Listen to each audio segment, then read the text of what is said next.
The next morning arrived, and those present at Pancakes by the Bay were wondering where Mike and Elena were. The only person there who knew where Mike and Elena were was Penelope the waitress, who was among the people who psychically transported them to the realm where Beetlejuice 2 takes place. A couple named Herbert and Blanche come into the restaurant and sit down at the table. Where's Mike and Elena? They're out here on Tuesday. Herbert! Yes, what is it, Blanche? I have a theory, Herbert. A theory? About what, Blanche? A theory about the murder. Is Penelope around? No, she won't hear us, Blanche. My theory is that Penelope committed the murder. Come on. Penelope the waitress. She's trying to solve the murders. I happen to know that she has psychic powers and believe that perhaps she teleported Mike and Elena to the realm where Beetlejuice 2 takes place. Oh, that's ridiculous. Why would she do that, Blanche? Because they suspect that she is the murderer. That seems unlikely to me. Meanwhile, Michael and Elena were wandering around the realm where Beetlejuice 2 takes place. How did we end up here, Lelena? In the realm where Beetlejuice 2 takes place. I don't know, but we need to find a way back. This is astonishing. I just saw something astounding happen. What? For a moment, some kind of an image presented itself to me through what appeared to be a transom, connecting the realms where Beetlejuice 2 and Reality Bites 2 takes place. That is astounding.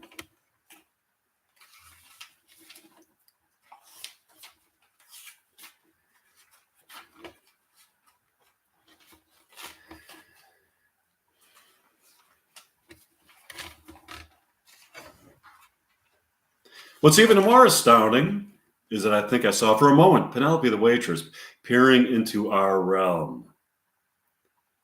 How and why would she be looking into our realm? I have a theory on that. Maybe it's because we suspect that she committed the murder. I remain skeptical. Penelope is trying to solve the murder. All of a sudden, Mike and Elena saw another image flash before their eyes. It was a hideous beast, covered in hair with sinister eyes. They thought they heard him say, "We're coming to get you." All of a sudden, Mike and Elena instantly teleported from the realm where Beetlejuice 2 takes place to the realm where Reality Bites 2 takes place, and found themselves in Mike's condominium, sitting on the couch, looking out of the Golden Gate Bridge, standing proudly above the moonlit waters of the bay.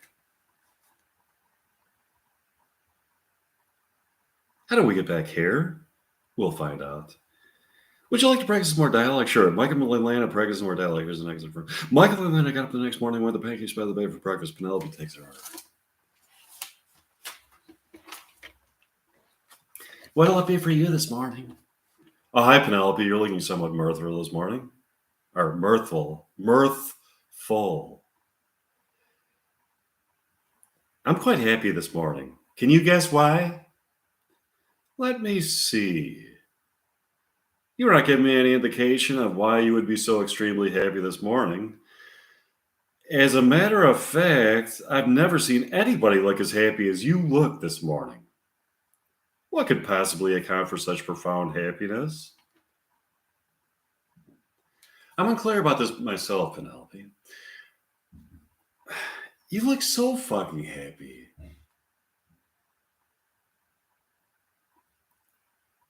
I've never in my life, seen another human being look so happy.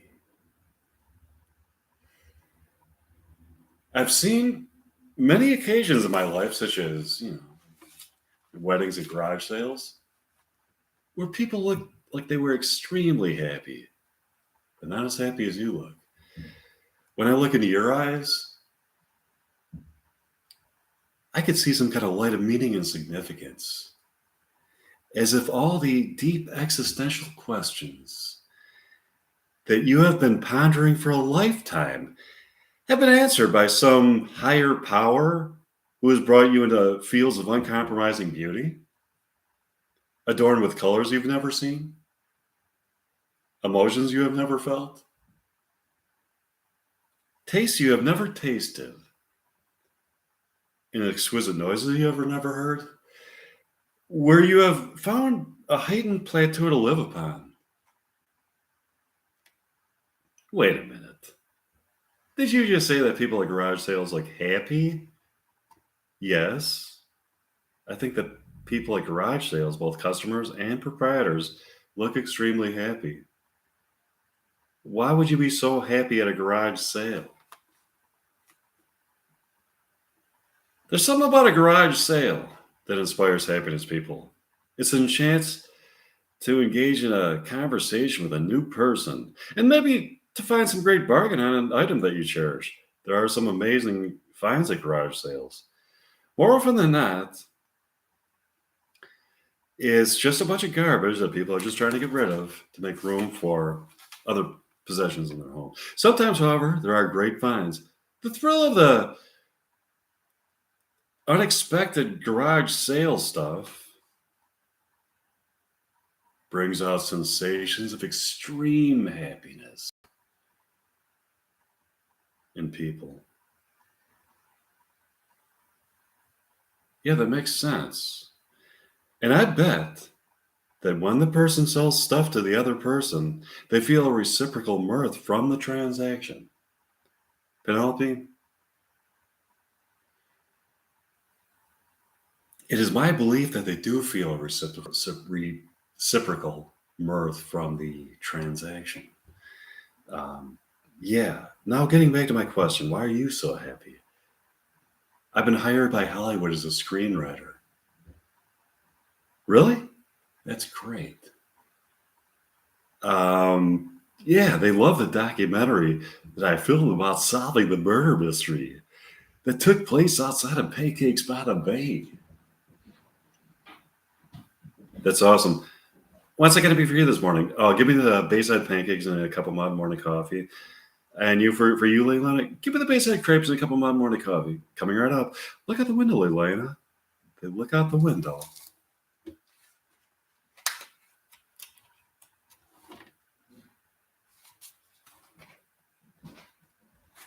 And see the same van that they saw the dead body being thrown into.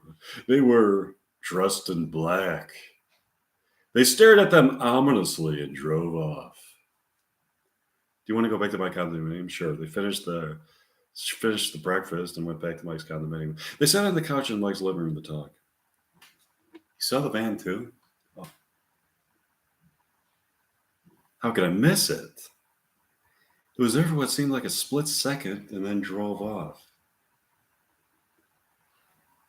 Nobody else seemed to see it. It did look like the same van that the dead body was thrown into. Yeah, I don't know. I don't think it was an illusion. How can we both see the same illusion? Now, I don't think we have much I don't think we have much reason to believe that Penelope is the murderer. All of a sudden, Mike and Lelena can see Penelope through a transom in another realm in Mike's condominium. A kind of door of perception has been opened. I heard what you said about me. I'm not the murderer. Mine is a white magic, not a black magic. I practice the art of Wicca for the good of humanity. The transom then closed. Wow. That's something. Let's practice some more dialogue. Sure, Mike and Lelena practice some more dialogue. Here's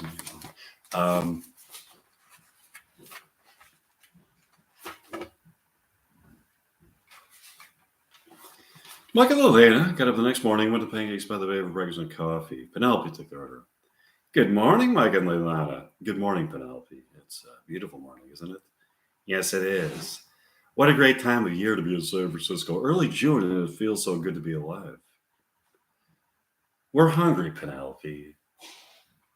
Yes, Leilani. What's it going to be for you this morning? I'll have the Bayside griddle cakes and a cup of Mountain Morning coffee. Sure, what's it going to be for you, Mike? Give me the Paradise pancakes and a cup of Mountain Morning coffee. I'll have it for you people. Michael and Leilani are sitting in their favorite booth and by the window, having a deep conversation when all of a sudden they heard the sound of the squeeze song, Tempted, from the car on the street, and then the sound of a car crash.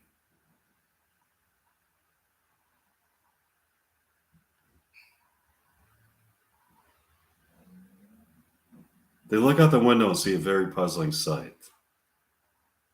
It appears to be the crash that took place in the original Reality Bites at the beginning of the movie when Elena threw a lit cigarette into Michael's car and then crashed into it. It appears to be exactly that scene unfolding, but somehow spliced into Reality Bites 2 in the street in front of Pancakes by the Bay in San Francisco. The same chain of events takes place in the new context. Michael, Elena, and Vicky get out of their cars and go to the Pancakes by the Bay to sort through the situation. Upon entering, Elena looks right at her character from Reality Bites with a bewildered look on her face. Lelena from Reality Bites looks back at her. Lelena, Vicky, and Michael grab a table. I'm so sorry for these unfortunate circumstances. What's your name? It's Michael Graves. I'm so sorry. That's a nice fucking car. It's too bad it's just a lump of mangled steel now that after I got to it. What a beautiful car that was before I destroyed it. How could I make it up to you? Let me see. I don't know. Uh, you're such a nice person and so darn cute. Why don't you just buy me pancakes and buy me some pancakes and coffee, and maybe give me a bus pass that covers the Houston area. Thanks for being so forgiving, Michael. That's a display of unbelievable character. I turned your beautiful car into a lump of mangled steel, forcing you to take a miserable 2-hour bus ride to work every day with God only knows what kind of schizophrenic people you might be on the bus with, and you accept my apology to be served up to you with pancakes? Don't be completely mistaken. I'm fucking fuming inside, but your pancakes and your beautiful face somehow improves my mood. Can I also get a date out of this? No. No. You destroyed my car. And you were going to give me a bus pass? And I can't even get a lousy date out of it. No, thanks. All of a sudden, Penelope comes up to the table. Excuse me. I couldn't help but overhear your conversation. I just wanted to let you know you were not in Houston, Texas. You were in San Francisco, California. What? All of a sudden, Lelena from Reality Bites 2 approaches them. It's true. I saw the accident happen. That's a scene from Reality Bites that was somehow spliced into Reality Bites 2, set here in San Francisco. Are you serious? That's far out. We need to figure out how to get back into Reality Bites. In the meantime, would you and Michael like to come with me, Mike and I, to Mike's Condominium to watch a performance of William Shakespeare dialogue? Sure. They went to Mike's Condominium to watch Mike and Lelena perform some William Shakespeare dialogue. Here's an excerpt.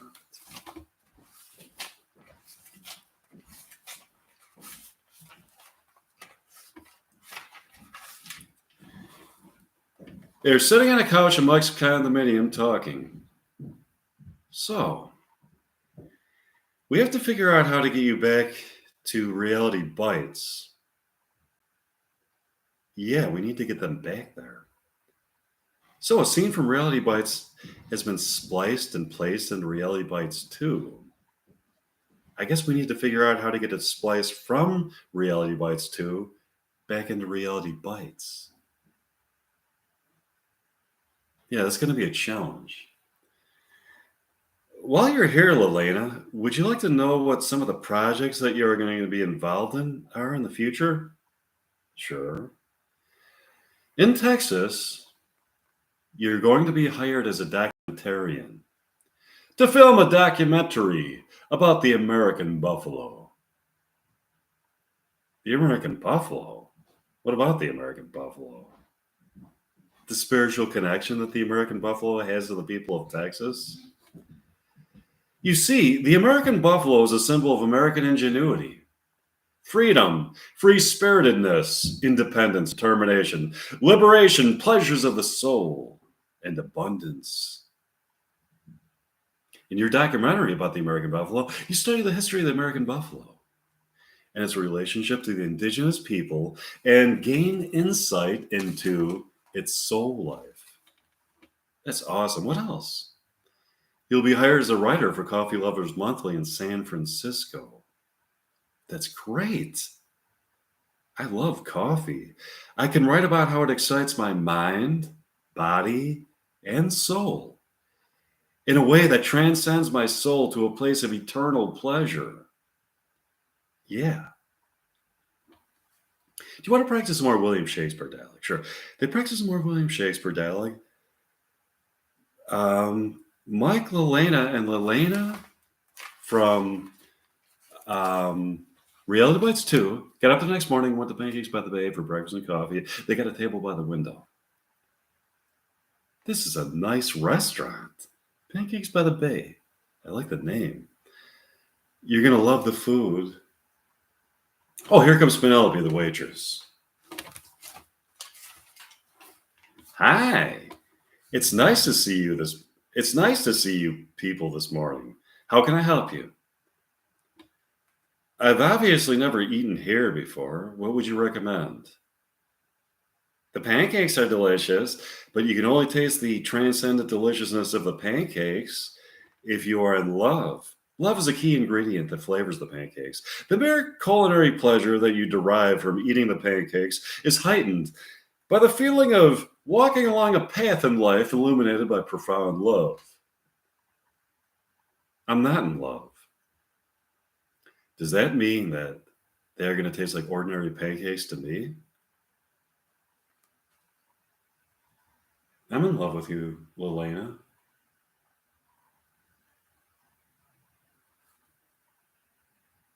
Look into my eyes. Feel my soul. Feel the union of my soul with yours. We can transcend. We can walk along that path of immortal love into the gates of dawn, in fields of never seen beauty and abundance. Okay, I'm looking into your eyes. Now taste the pancakes. Lorena takes a bite of the pancakes. They do taste better that way. They finish breakfast and walk out of the restaurant into what they thought was going to be a San Francisco morning and has turned out to be a Houston morning. Wow. This is the apartment complex where the characters in Reality Bites lived. Have we been spliced from Reality Bites into Reality Bites 2 into Reality Bites? It sure looks like it. Yes, the building from Reality Bites. We have to go inside and see the place. Sure. They went inside the building. They went inside the apartment building to discuss the situation. Well, they got into the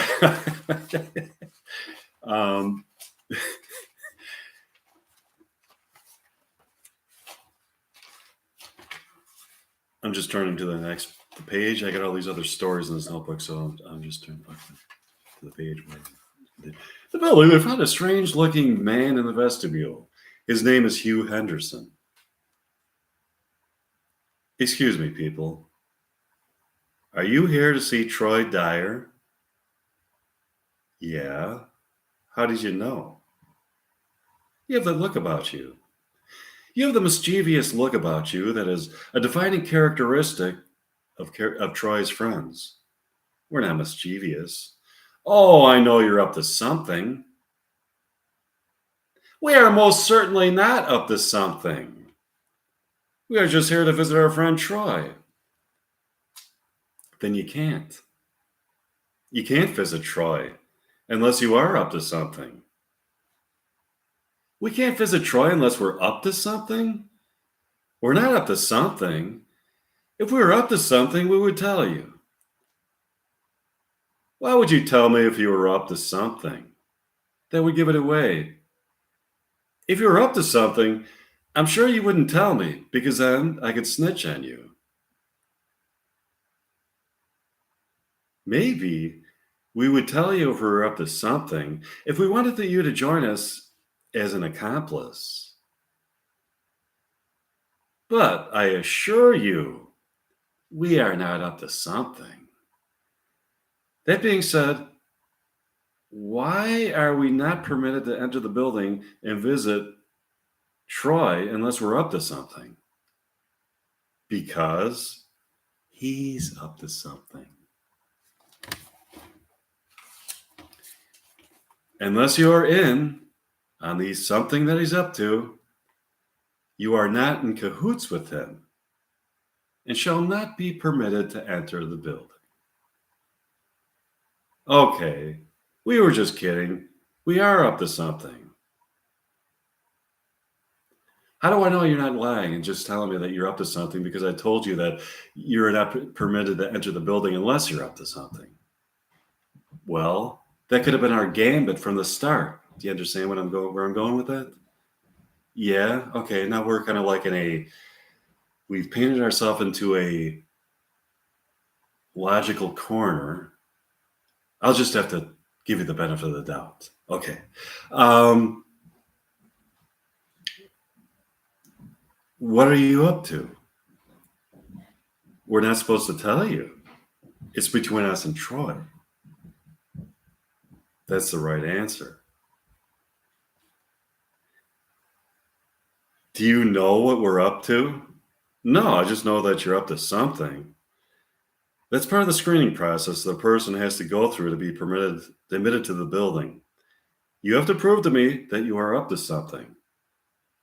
And you are in cahoots with Troy. I can tell that you're up to something by the look in your eyes. Now for the other part of the screening process. Do you remember when Troy said that there was an IQ prerequisite that talked to him? Yeah, there really is.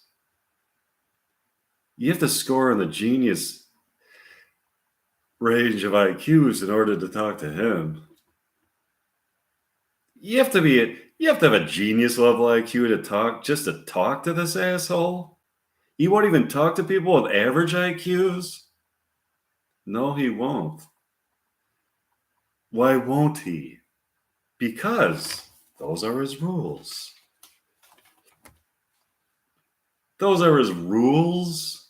Who has rules? He does. He has rules. And those are his rules. Lelena and I are both smart, but I don't see why we should have to prove it. Those are his rules. You have to prove it. How do we prove it? I have an appointment set up for you and Lelena to be tested at the testing center in Austin, Texas. How's Saturday morning? Okay, I think it's ridiculous, but we'll go.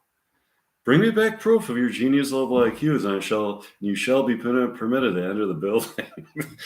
Okay, Lelena, would you like to practice more William Shakespeare dialogue tonight? Sure. Michael and Lelena found a park in Houston, Texas, on that beautiful night where they could practice some more dialogue. Here's an excerpt from it. Mike and Lelena were thoroughly enjoying their performances of William Shakespeare dialogue. Mike looks at it with his eyes, and then up to the full moon on a June evening, whose warm breeze blanketed their bodies and enlivened their souls.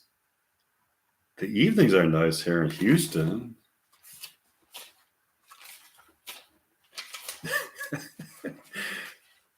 Aren't they? They are, but I miss so much about San Francisco. I miss the Golden Gate Bridge and pancakes by the bay. Quite frankly, so do I. I miss the delicious pancakes at Pancakes by the Bay along with the coffee. I miss the murder mystery we were trying to solve there. So do I.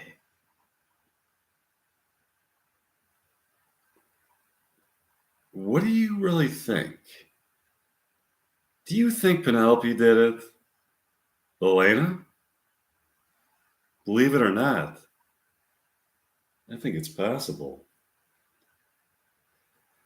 I find it to be quite exhilarating trying to solve it. When I really think about it, I also think it's possible. But then I think, is that polite and charming waitress capable of murder? I agree. She doesn't really seem to be. I really want to get spliced back into Reality Bites 2 based in San Francisco so we can try to solve the murder case and enjoy pancakes by the bay again. So do I. I just thought of something. Do you think it's possible that Penelope spliced us from Reality Bites in San Francisco? Reality Bites 2, okay, in San Francisco to Reality Bites in Houston because she knows we suspect that she is the murderer? Can she really do that? I hope not. I really want to get back into Reality Bites 2 in San Francisco. So do I. Houston is a nice place, but uh, I've got to go back to San Francisco. There's no place like San Francisco. Look, did you see that? See what? Look over there. By the tree over there? I think I saw something. For a moment, I thought I saw a glimpse of Pancakes by the Bay through a transom. I thought I saw Ethan Hawke on stage performing a theatrical version of Reality Bites there with some actress. I wonder if there is some new splicing taking place. Maybe. Do you want to practice more William Shakespeare dialect? Sure. They practice more William Shakespeare dialect. Mike and Elena got up the next morning and decided to go out for breakfast. Do you want to go out for breakfast? Sure. We'll have to find a good place. If we look around Houston, I'm sure there must be something similar to Pancakes by the Bay. Let's go. Mike and Elena walked around Houston into their bewilderment, saw what appeared to be Pancakes by the Bay. Is that Pancakes by the Bay? It sure looks like it. What's it doing here in Houston, Texas?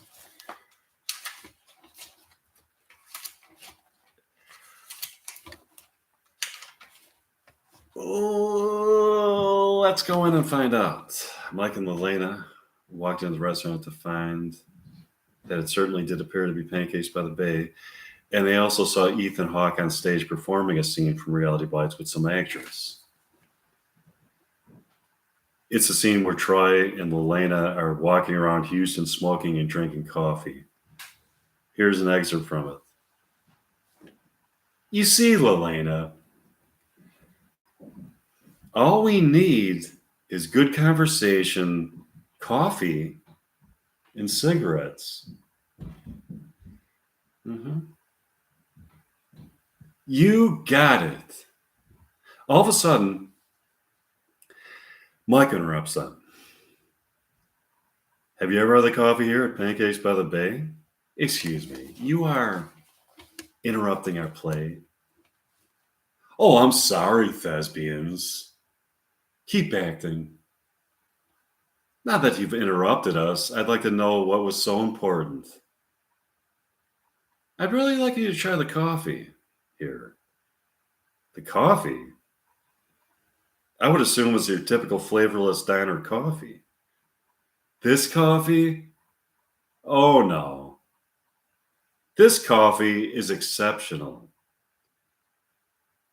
Exceptional? Let me try it. Penelope, would you bring Troy some coffee? Coming right now. Penelope comes out with a cup of coffee for Troy. Here you go. Troy takes a sip of the coffee. You know what? This is good. This is no ordinary coffee. I feel as though I'm on some elevated plane. of existence, whereupon I reach a plateau of love so profound that it guides me through the gates of dawn into a field of ever expanding beauty and immerses me into a state of pleasure so acute it can only be felt on a spiritual plane of existence when I drink this coffee. Trell looks at Sheila, the girl who portrays Lelena in the play, and tells her he loves her. Sheila? What is it, Troy? I love you. What? Are you kidding me? I'm not in love with you. You're not? No. What gave you that idea? We're not in love. Oh, yes, we are. We are. That's news to me. Sheila, we're in love. What the fuck are you saying to me?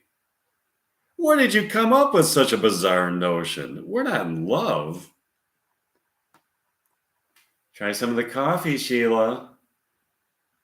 And then tell me that we are not in love. Sheila gets a cup of the coffee from Penelope. She takes a sip of it. You're right. We are in love. I noticed that when you look outside you see San Francisco. That's right. From the inside, here we are in Reality Bites 2 in San Francisco. When you go outside, you are back in Reality Bites in Houston, Texas. I wonder how that is. We've been trying to figure that out. Some unknown force seems to be splicing the two movies together in unusual ways. Look out the window. It's the same van. It's the same woman in the Corvette. She gave a package to another woman who is now driving off with it. Yeah, that's been going on for a while. I'd really like to go to my condominium to practice more dialogue with Elena. Do you know how I can get there?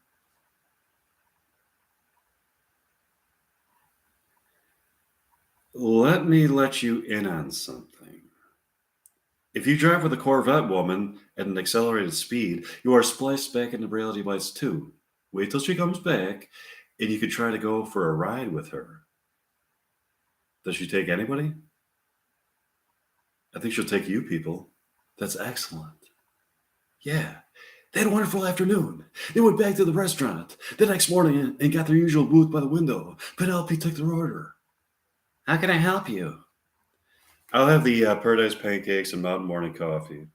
What's it going to be for you, Leilana? Oh, the Bayside crepes and Mountain Morning coffee.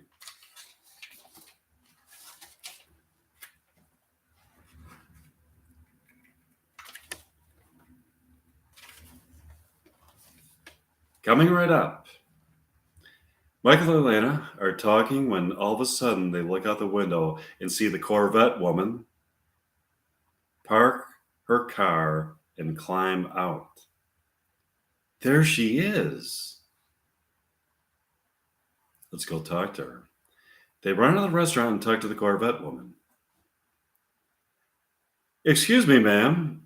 We were told by Penelope, the waitress, that you could splice us back in Reality Bites 2 in San Francisco by driving us at an accelerated speed in your Corvette. Sure, friendly people. Climb aboard. By the way, what's your name? Lightspeed Mindy?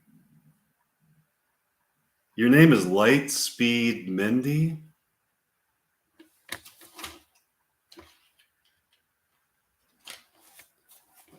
How did your parents come up with that name? When I was born, they were informed of my ability to drive faster than the speed of light to warp time and space, and also my ability to splice together scenes in movies in the archetypal realm where movies take place by driving faster than the speed of light. How are you able to drive faster than the speed of light? That's impossible by Einstein's theories. The speed of my thought processes are faster than the speed of light. I know how to place the speed of my thought processes into material objects. Oh, I see. What's in the package you keep passing back and forth to other people? The package? It shall remain a mystery. I want to know what's in the package. Maybe you'll know someday. All of a sudden, they arrived in San Francisco in front of Mike's condominium after going faster than the speed of light. Here we are. But it was nice to meet you. Michael and Lana went into Mike's condominium. The person were willing to shave $3. Here's an extra.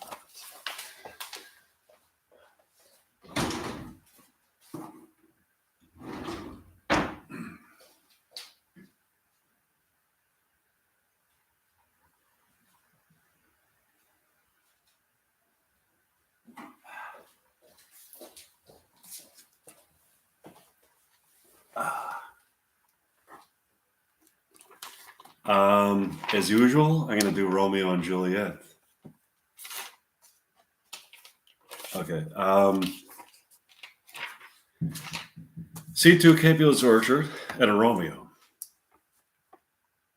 You just the scars that never felt a wound. And our Juliet above at a window, but soft. What light through yonder window breaks? It is the east. And Juliet is the sun. Arise, fair sun, and kill the envious moon, who's already sick and pale with grief, that thou her maid art more fair than she.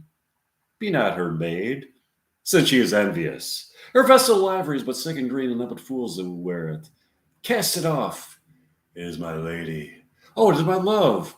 Oh, that she knew she were. She speaks as she says nothing. What of that? Her eye discourses, I will answer it. I am too bold. 'Tis not to me she speaks, to the fairest stars in all of heaven, having some business there, do entreat her eyes till they twinkle in their spheres. Till they return. What if her eyes were there, they in her head? The brightness of her cheek would shame those stars as daylight doth a lamp.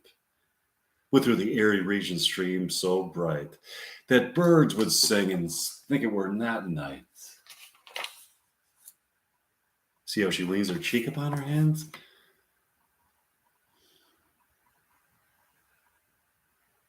Oh, there were a glove upon that hand that I might touch that cheek.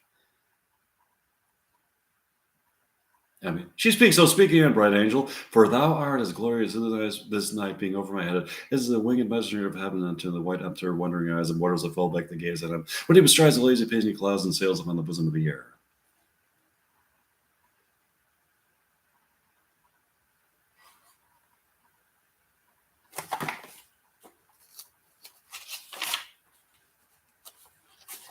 I'm going to go to the end of the play now. This is Romeo and Juliet. Okay, let's see. The end of the play. Give me the mattock and the wrenching iron. Oh, take this letter early in the morning. See thou deliver it to my father. Give me the light. Upon thy life I charge thee. Whatever thou hearest or seest, stand all aloof, and do not interrupt me in my course. Why I descend into this bed of death is partly to behold my lady's face, but chiefly to take thee hence from her dead finger a precious ring, a ring that I must use in dear employment, therefore hence be gone. But if thou jealous dost return to pride, and what I farther shall intend to do, by heaven, I will tear thee joint by joint, and strew this hungry churchyard with thy limbs. The time and my intents are savage wild. More fierce and more inexorable than the empty tigers of the roaring sea. I will be gone, sir, and not trouble ye. So shalt thou, shall be friendship, take thou thy live and be prosperous, and farewell, good fellow. Okay, right to the end of the play.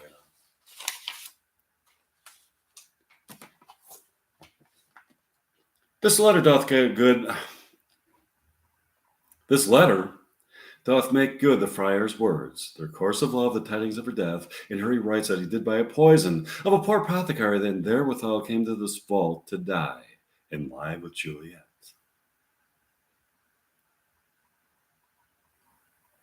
Where be these enemies? Capulet, Montague, see what a scourge is laid upon your hate, that heaven finds means to kill your joys with love, and I, for winking at your discords, have lost a brace of kinsmen. All are punished. Oh, brother Montague, give me thy hand. This is my daughter's jointure, for no more can I demand, but I can give thee more. But I will raise her statue in pure gold, that whiles Verona by that name is known, there shall no figure at such rate be set as that of true and faithful Juliet, as rich shall Romeo by his lady's lie pour sacrifices of our enmity. A glooming peace this morning with it brings, the sun for sorrow will not show his head. Go hence, to have more talk of these sad things. Some shall be pardoned and some punished, for never was a story of more woe than this of Juliet and her Romeo.